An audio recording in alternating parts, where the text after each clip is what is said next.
So I tell people that, I use everything I've ever learned in this job because there's just such a wide variety of things that we're faced with in running companies. From sales, managing people, the technology itself, finance, all of those things, fundamental leadership, problem solving, conflict resolution. I mean, just go down the list and all the things that you've been exposed to in your college courses and whatever you've done previously, you will absolutely use as an entrepreneur.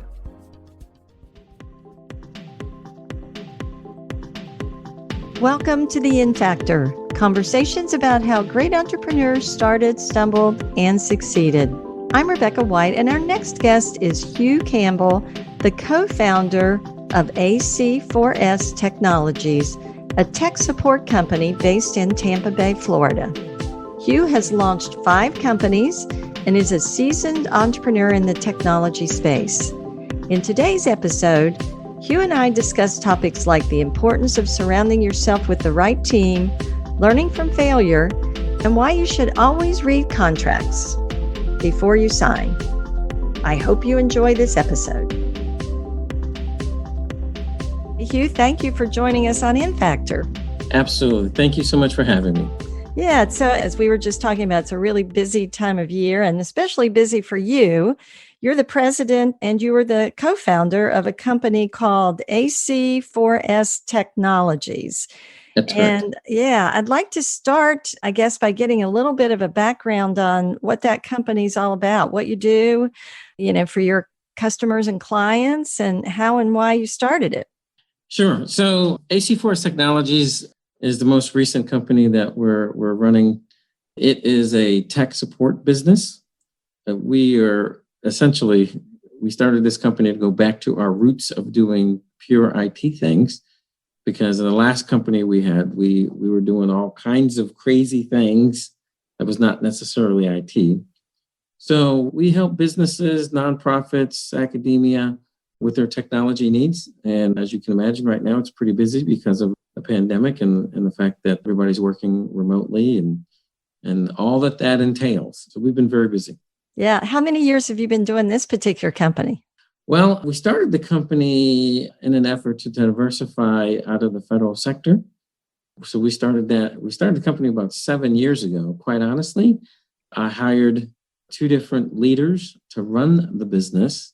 Didn't work out. And so I had to jump in myself to save our investment and turn this thing around. And we've done that over the last couple of years. Yeah, I think I read some pretty exciting news. You're back in the working for the government, right? You got a big contract. Well, no, I mean, the last company we sold was strictly federal sector. Mm-hmm. This company is no government work at all. No government work. Strictly private sector. We've been busy and we've been growing, and it's good. Good for you. Well, so let's talk just a little bit about what that means, IT needs. What kinds of things do you do, and what impact has remote learning? I mean, remote as an educator, I'm thinking about remote learning, but what impact has this remote work movement had? And also, just the fact that we're doing a lot more, we were already doing a lot of commerce online, but we're doing a lot more. So, I think there's tremendous opportunity. What kinds of things do you do? And maybe even a little bit about what do you think we can expect in 2021? Because I know a lot of companies are making, not really expecting to bring everybody back. Right. So we typically help businesses with a wide array of their technology needs. So, and the simple thing that people see and can relate to is an outsourced help desk. Hey, I need my password reset. I need X, I need Y, I need Z. So we help those companies with their day-to-day technology needs. We sell them hardware, we sell software, we help them migrate to the cloud, use cloud-based applications, make all of those things work in a smooth and seamless fashion. What is a big deal is the cybersecurity. So, there isn't a day that goes by that there's not some cybersecurity incident somewhere. And so we help keep our customers safe with a variety of means. And then what's really been a big deal the last, I don't know, probably year or so is that there are a number of requirements and compliance requirements in cybersecurity. We're spending a lot of time with our aerospace and defense customers because they've got new requirements to become compliant if they're going to do work for the Pentagon. So we've been helping them. And then lastly, we spend a lot of time with smart buildings. So Tampa is very fortunate. We have a lot of new construction going on. And if you're going to build a new building, you want that building connected and wired and just really on the cusp of technology, and you want to future-proof it. So we spend a fair amount of time helping our customers with intelligent buildings and integrating all the pieces and parts that make it a smart building. Mm-hmm. There's a lot of new systems, I guess, and new techniques because it's got to change. I mean, as fast as you figure out how to protect something, you've got somebody else out there figuring out how to hack into it, right? So absolutely. So there's a lot to do there. I was reading about something called zero trust access networks versus VPNs. Is that something somehow companies, I guess, are going to be moving to more secure remote access, right? And that's probably something big. And so one of the things when I mentioned earlier about working back for the government, I had read something about a project with moving the data for the CIA onto the cloud. Is that something you did in your past or? So that really was, it's been about 6 or 7 years ago now. That was really kind of the catalyst for this particular company. Probably 7 or 8 years ago, a lot of organizations weren't convinced that they could move their hardware and their software applications into the cloud. And the CIA led a contract with Amazon Web Services, AWS. You've probably seen their commercials. Sure. To start using, so the CIA could start using AWS and Amazon's cloud. And to me, and for many, that was a watershed event, because if the CIA could trust outsourcing some of their requirements to a cloud type environment, there's no company on the planet that can say, well, we can't do that. Well, the CIA just did it. So that was really the catalyst for us to move in that direction to help our customers migrate to the cloud. We used to do quite a bit of that work. Now, really what we're doing is we're migrating. We help our customers migrate from one cloud service provider to another. Microsoft is obviously huge. There's a lot of Google Cloud applications. Gmail is a Google Cloud application. So we spend more of our time now helping our customers migrate from one cloud to another cloud. Fascinating. Well, it's very complex. We have a cybersecurity program at our university, at the University of Tampa, and I know there's going to be lots of opportunity for entrepreneurs out there who are interested in taking those skills and doing what you've done. So it's really great to have you here talking about your experience. You've started and successfully sold, I think I read 5 companies, 3 of which you've sold. And the most recent one you sold in 2018, which I think you already mentioned, that makes you what we call a serial entrepreneur. So can you tell us a little bit about kind of how you got into entrepreneurship as a start? Is this something you always wanted to do? And so how did those companies evolve over the years? And what led you to entrepreneurship? So I tell people that I'm an accidental entrepreneur. I was in the military, got out of the military and went to go work for a company here in Tampa. It was a $1 billion telecommunications organization. And I was working in the engineering department, having fun, having a blast. And my boss was leaving the company and he was going to a startup company. And he ultimately now is the worldwide infrastructure guy for Google. So he's pretty busy. Nice. Lives in Sweden. But anyway, he was leaving. And so I went to my senior vice president and said, hey, I'd like that job.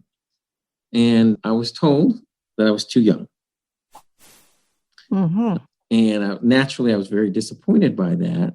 Well, everybody in the company knew I was going to get that job. They just knew I was getting that job. And when word got out that I did not get that job and they were placing somebody else in that position, I was approached by several people that said, hey, we're leaving the company. We've teamed up with some venture capitalists out of New York City. We need someone to help lead the engineering effort for this new company. Are you interested? Naturally, I said yes. That started me down my entrepreneurial path. The great news was doing it for the first time with venture capitalists gave us the opportunity to learn a lot, quite honestly, on somebody else's dime. Right. So we ended up selling that company. The venture capitalists sold that company because they're driven by return on investment. But we learned a lot during the process. And I knew that I couldn't go back into a corporate environment, not setting the strategic direction, not doing all of those things of leading the organization.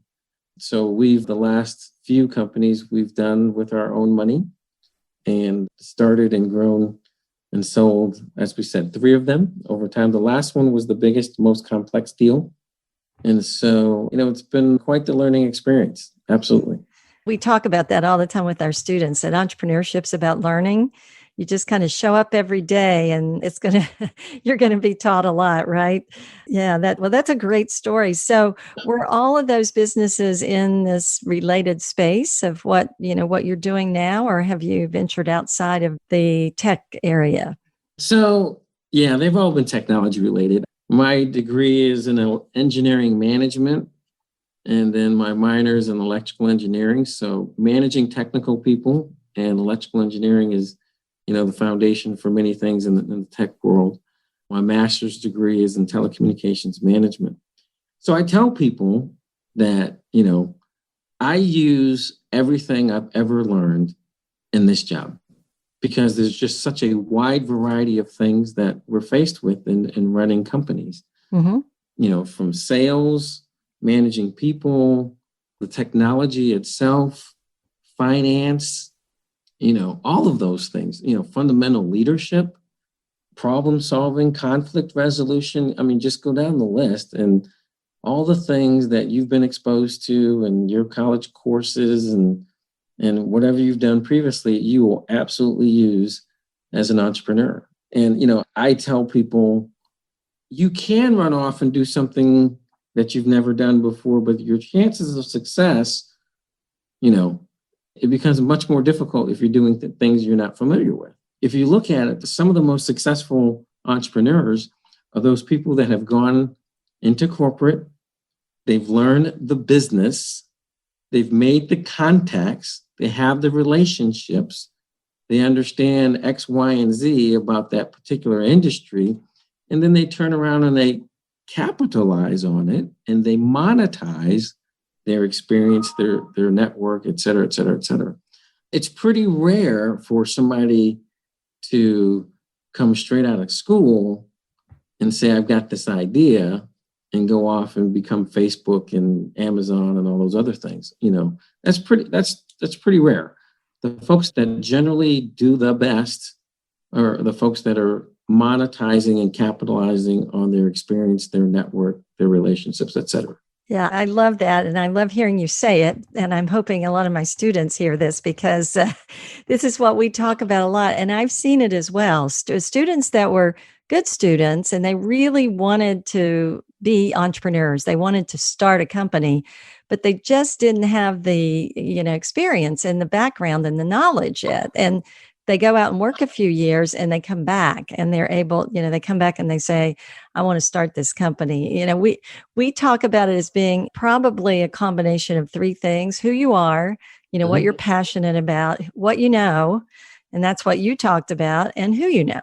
Again, right. What you mentioned. So who you are, what you know, and who you know. So when you are, and that kind of relates, that kind of takes me to, there were a lot of good things in there. I loved your response to that. But it kind of takes me to this whole space around entrepreneurial opportunities for the student that's out there listening, and they're in that. They're like, they're excited about entrepreneurship. They want to be entrepreneurs, but they don't yet know what to do. But they're fascinated and interested in this whole space that you're in. What kind of opportunities do you see out there? And how do you recognize opportunities? And any advice for them along that line? Well, yeah. So a couple of points. Let me, if you don't mind, I just want to back up because Sure. so if you have an idea and you want to, go change the world, right? You're going to need money. You're going to need capital, right? And there's a bunch of different ways to do that. But in the final analysis, what I have seen over many years is if someone's going to invest in your idea, first off, you have to convince them it's a great idea. But right behind it, they want to know what's the chances of success that this idea is going to get done. And that the chances of success is based upon who's running the show. Have you done it before? Have you assembled a team? Have you raised capital? Have you executed on a plan that you've given to the investors? They want to know those questions. The chances of them getting their money back plus some extra, because that's why they're investing. They want their original money back plus extra. The chances of that happening with someone who's done it before, who's assembled a team, who's raised capital and executed on a plan, that's why those entrepreneurs that have done it before are in such high demand, and they command significant salaries and a structure in the equity of the company that other people can't get because they've done it successfully before. So, but the opportunities are boundless. This is a great country, and you can do a lot here. And if you're willing to work hard, take the risks, there's very little that can't happen here in the United States of America. There's opportunities everywhere. What we found, though, too, is that there are very few new ideas. The difference is, are you able to execute and deliver on those ideas? That's, a perfect example. There was a car company called Fisker. Fisker had the most beautiful electric cars, hybrid cars, and arguably much better looking than Teslas. But they didn't make it. They had a great product, beautiful product, but the company itself didn't make it. Why? Because the lead design guy, he could design beautiful cars, but he couldn't run a company. Tesla, lots of opinions about what those cars look like, but guess what? Through lots of hard work, they've been able to deliver thousands and thousands and thousands of cars. Is it a better business model than Fisker? No. Were they able to execute it? Yes. Yeah. Great advice. It is, at the end of the day, it's about who executes and how they execute, right? Because a lot of people walk around with great ideas and never, ever act on them. So I love that. That's really, really good advice. You mentioned earlier a lot of things that you learned in school, which again was music to my ears. It's good to hear that that a former student is remembering something from school, because that's where I've dedicated my life's work. But you mentioned leadership and you mentioned building team. I'd like to dive into that a little bit more. I read, I think, on your website that your advice to aspiring entrepreneurs is to read Jim Collins' book, Good to Great, and get the right people on the bus at the right time. So tell me a little bit more about your philosophy there. I think it is. I tend to agree with you that it usually comes down to people, and that goes back to your execution example. But talk to us about that book and why you think that's so important for entrepreneurs. Well, so I've never started a company by myself. I've always had partners. Why? First off, there's simply only 24 hours in a day. And it's hard to work in the business, whatever that business is, while simultaneously working on the business. So it's usually a team sport. And as a team sport, if you're the head coach, you have to assemble the winning team.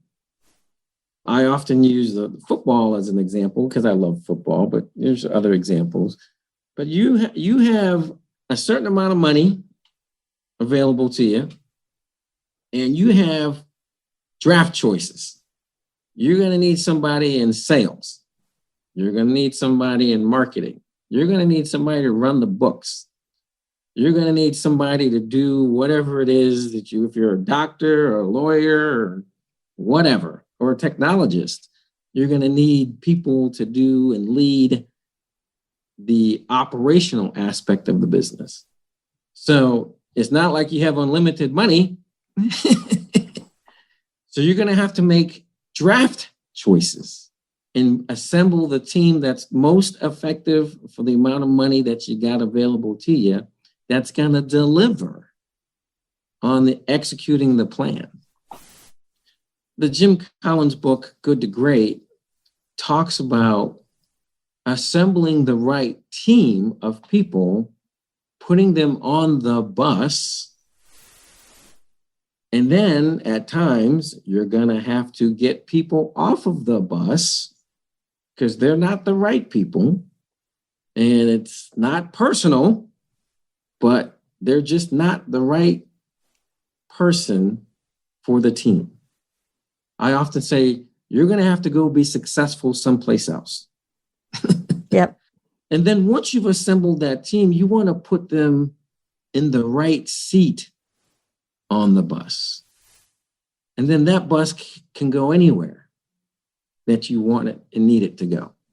So that's why I talk about, I strongly recommend that book. It's how I run all of the companies I've started. I'll tell you this particular company, we've had to do some redos. You know, there was a point where I had to get a lot of people off the bus and start over. You know, I'm actually kind of proud of that, you know, being agile enough to recognize we needed to make some changes. We needed to change the business plan. And once we tweaked those things, away we went, and we've been rocking and rolling ever since. So yeah, I'm sure that's it's not easy, is it, when you have to make those changes, but they can be life-changing, really, for not only the company, but for the people, because getting people in the right spot sometimes means those tough decisions because they need to find something somewhere else. So, but it's very painful a lot of times. Let me just jump in and say that the other tough lesson for entrepreneurs is the people that you started with may not be the people you're going to end with, because as the business grows, as the business morphs and changes, it's going to require different skill sets. A company with $1 million of revenue has different requirements than a company of $10 million in revenue and $100 million in revenue. And some of those people you start with will be there and grow with you. And some may not make the cut. And as the leader of the organization who's trying to fulfill your dream and your vision, it's incumbent upon you at times to say, perhaps you're not the right person to be on this bus in that seat. I'm glad you brought that up. That is, I had a friend, I lived in Cincinnati before I moved here. I had a friend who had a really successful insurance company, and she had a right-hand person that was with her from day one that fell into that same situation. And when I asked her what was the hardest thing about her 20-year journey before she sold the company, she said that was it, that right-hand person that had been with her from day one and been through all the ups and downs, when the company reached a point that she wasn't the right fit anymore, that was probably the most painful experience she'd ever had. Right. Yep. I don't make this stuff up. Yeah. So I know it's good stuff to know, but something to be prepared for, I think. And that's one of the valuable things about hearing the stories of others, because even though it doesn't take a lot of the pain and the hard work away, it can help you remember that there are other people going through the same thing and help inspire you. You've managed tons of employees and, hundreds of them throughout your years. And what is the most important lesson you've learned about effective leadership and management? Well, I think there's a couple of points.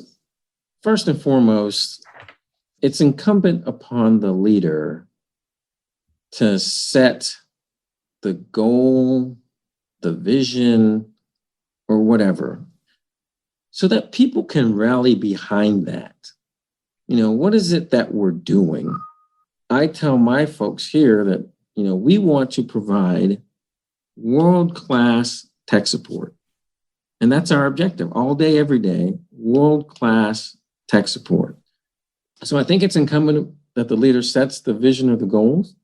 And then right behind that is you have to be very clear in your communications about what's going on. In the absence of information, people will make stuff up.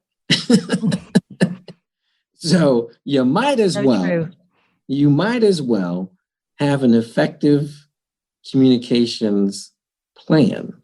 Talk about where you're trying to go. Talk about your standards. It wasn't very long ago that one of my folks asked me if we should delay telling a customer something or other. I don't remember exactly what it was. That clearly would have been to our benefit. And my response, when everyone was watching, was, I understand that, but that's not the kind of company we are. We don't do those kinds of things. And, it's incumbent that you, as the leader, set the standard. The culture is important. And if you're whatever the culture is, you need to communicate that. And for us, it's doing a great job because we want to be known for doing a great job. And we don't lie and cheat and all those things. And, there's sticky situations. Absolutely. Things come up. But, if you go to your customer and you're honest with them and you explain the deal, most of the time it's going to work out. Yeah, occasionally you'll get kicked in the teeth, and those are the lessons you learn.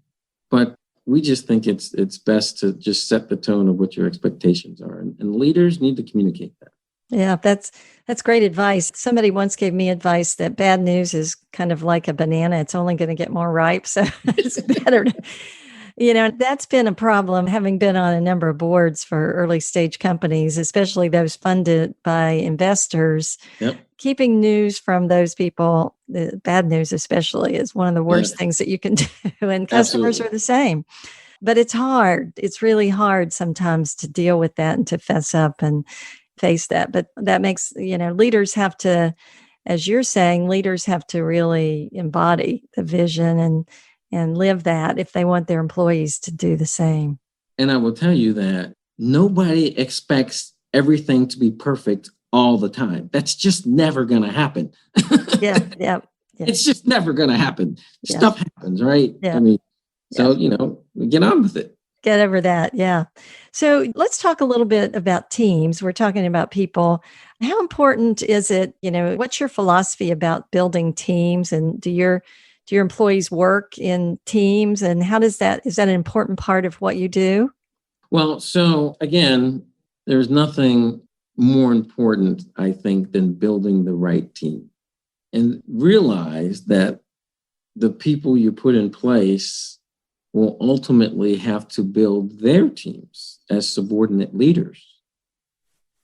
So that's why it's so, so important to get that first group to be the right group, because They're going to go hire.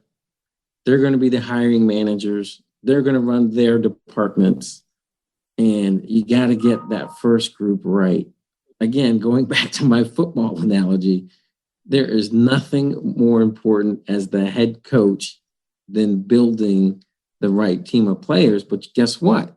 That football coach has got to have an offensive coordinator. He's got to have a defensive coordinator. He needs a special teams guy. He needs a strength and conditioning coach. He needs a great personnel team that can work the contracts and all the idiosyncrasies of the salary cap and all of those things, So you can't do it all yourself.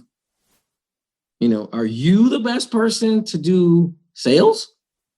Are you the best person to do the finances and the books?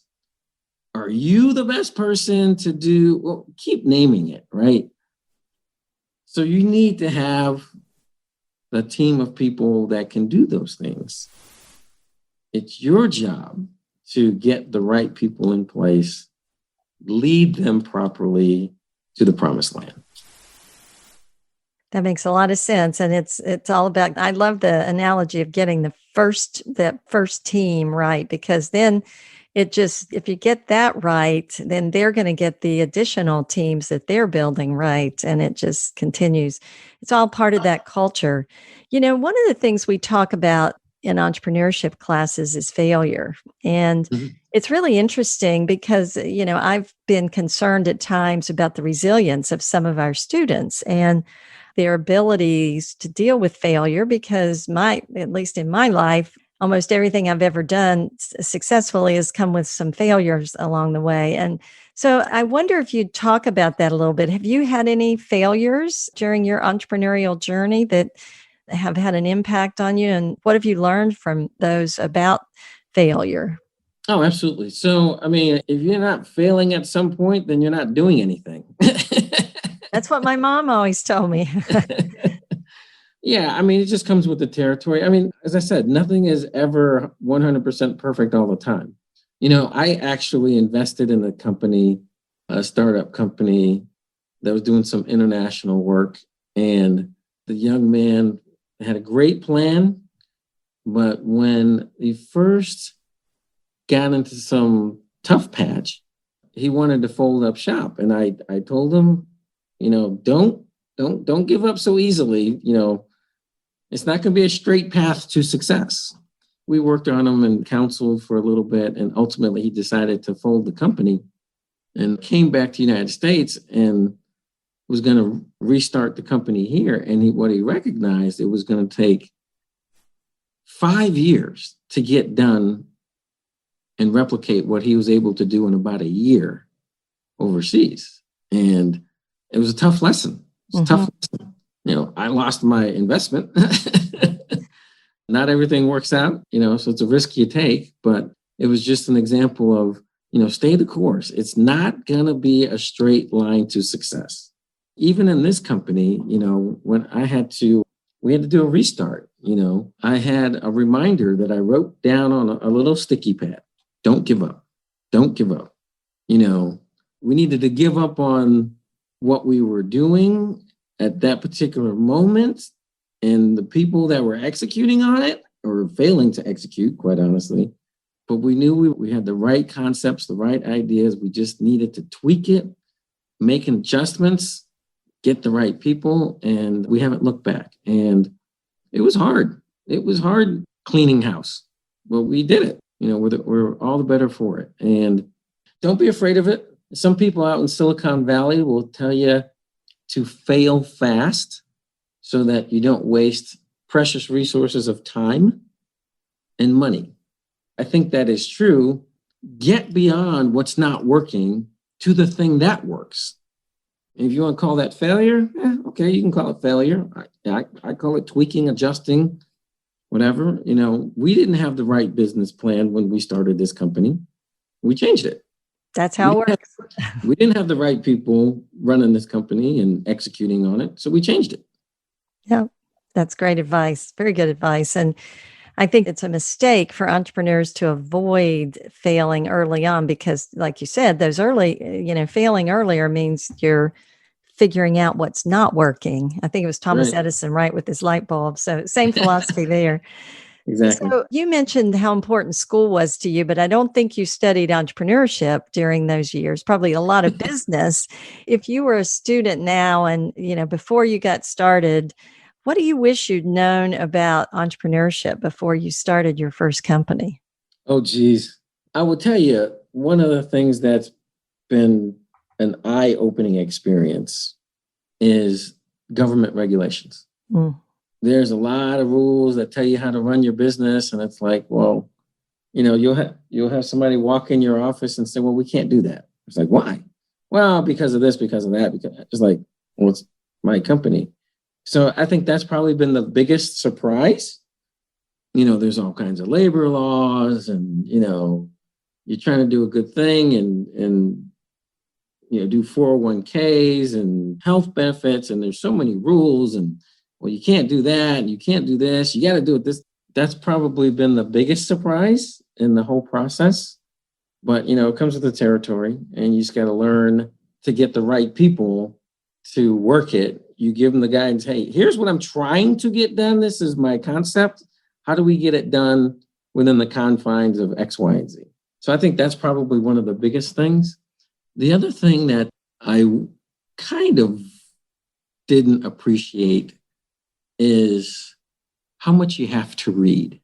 My personal opinion is if you're going to be successful, you need to be reading stuff. So I don't care if it's a contract.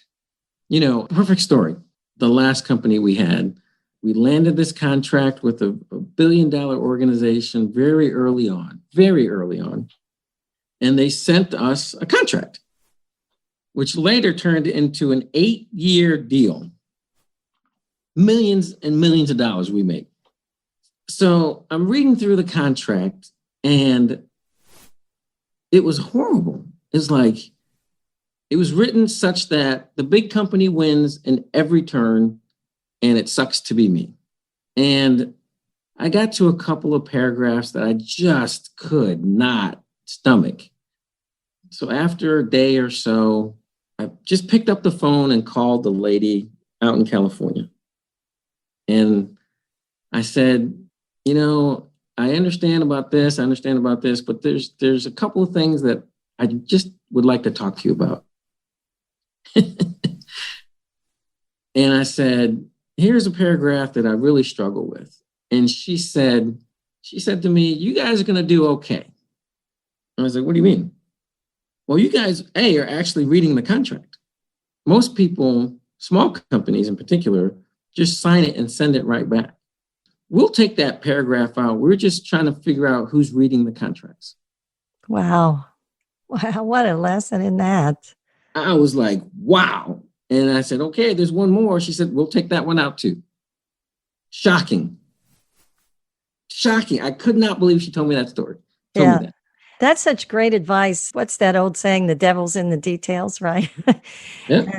And we all sign contracts constantly. Every time we're online buying something, or, our telephones, our computers, our software we download, all of our apps. My husband's an attorney, so thankfully I have somebody at home to read the contracts for me. But you're right; it's so important. And I would tell you, whenever you get particularly the tech companies, the end user license agreement. Yeah. Right. When you just say click OK, if you go back and you read that thing, it tells you what data they're going to collect on you, and how they're going to use it, who they're going to sell it to. It's usually all in there, but nobody reads it. Yeah, exactly. And then everybody complains when all their data is everywhere, but they've signed it away. Exactly. And sometimes I guess we don't have a choice if we want to play in that space and use those products. But at the end of the day, that's such great advice. And even just paying attention to what's going on in the world around us, we sometimes get isolated from everything. Of course, 2020 has been a year that I think has reminded everybody that they have to pay attention to what's going on around them. It's been a really challenging year. And as we talked about early on, all these changes have created not only a lot of pain and heartache for people, but on the other side, a lot of opportunities. So entrepreneurs have a lot of problems they can solve with businesses. Hugh, this has been fantastic. I know you've got other things to do, but so many great words of wisdom that you've shared already. But I like to end my podcast with asking that question. If there was just one piece of advice that our listeners could leave this podcast with, what would that be? What advice would you give to aspiring and practicing entrepreneurs? If you just had one piece of advice, I know that's tough. Yeah. There's so many, but strong positive leadership. Strong positive leadership can generally solve most problems. There may be some ugliness and all this other stuff, but if you're a strong positive leader, things will work out okay. That's great. Great advice. And so where can our listeners find out more about you, your business, perhaps even connect with you? Sure. Obviously, I'm on LinkedIn. LinkedIn's a great thing. And then, for our organization, our company that we're currently running at the moment, AC4S is a great start. Sounds great. Hugh, thank you for joining me today. Thank you. I appreciate it so much. It was great. If you enjoyed this episode and would like to learn more about entrepreneurship, we would love it if you hit that subscribe button. Thank you so much for listening to this episode of InFactor.